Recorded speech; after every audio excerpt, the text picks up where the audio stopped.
Tout d'abord, remercier la presse haïtienne pour le déplacement ça, pour couverture, comme d'habitude, que l'Observatoire Système Financier Haïtien réalisé régulièrement après publication du budget national là, que les projets de loi des finances et le gouvernement Moïse Lafontaine se déposaient dans le Parlement, premier budget initial.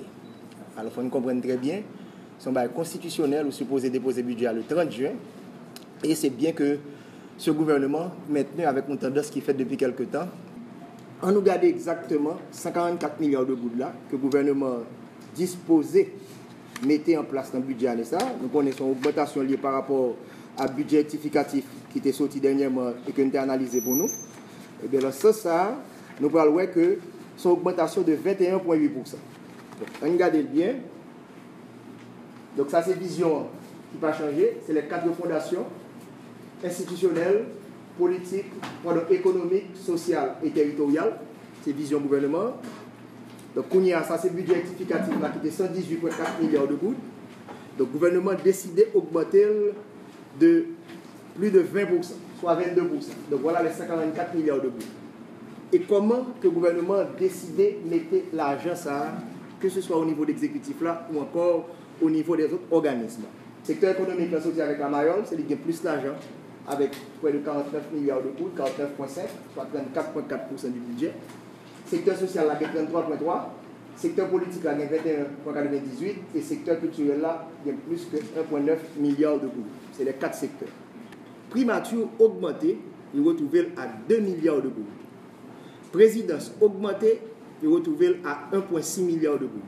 Sur chaque 100 gouttes qui dépensent au niveau budget, à peu près 90, c'est l'exécutif qui a dépensé. Donc voilà comment l'exécutif a dépensé comme parle. Ensuite, nous allons retrouver le pouvoir législatif qui, dans le budget l'année dernière, était autour de 3,8 milliards de gouttes. Il était augmenté à 4 milliards. Et nous-mêmes, la presse était bonne pour qui ça? Il était mis à 4 milliards là. Voilà que qu'on y a là, pour la première fois, le pouvoir législatif avec 7,2 milliards de gouttes. Augmentation de 75% du pouvoir législatif.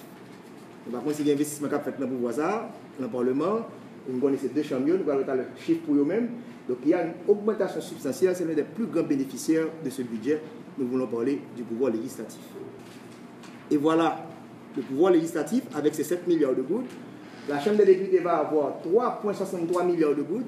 C'est à peu près ça que tout Parlement a gagné l'année dernière.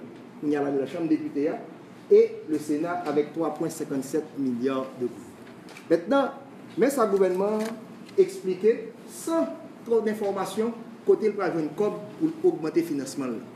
Donc, il y a une série de mécanismes financiers que mettez en place.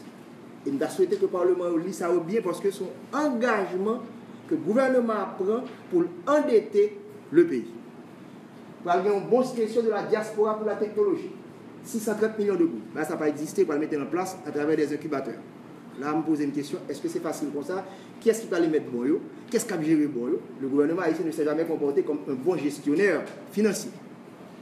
Deuxième partie, plus élevé encore. Il représente 46% de nouvelles dettes, à savoir le fonds de syndication de 8,5 milliards de gouttes. Qui est-ce qui a dirigé la syndication ça? Comment il va lever comme là? Et comment il va payer? Parce que c'est dette que tableau sur tableau pour endettement. Le fonds de solidarité interhaïtienne, 100 millions de gouttes. Le document que nous avons beaucoup, c'est des questions pour que le Parlement va poser.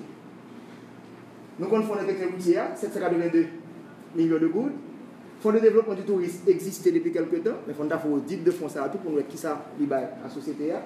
Et annulation de la dette du Fonds monétaire international, son COP PFM était décidé de retirer pour nous depuis après le tremblement de terre là, pour nous pouvons continuer de dépenser.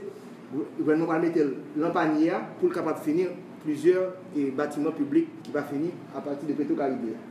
Et autre fonds de contrepartie, ça c'est surtout partie que nous prenons sous diaspora, 2,4 milliards de gouttes. Donc voilà comment ce tableau détaille des autres financements internes des projets. C'est tout un tableau d'endettement en général que le pays a subir au cours des prochains mois et qui a mis dans une situation difficile.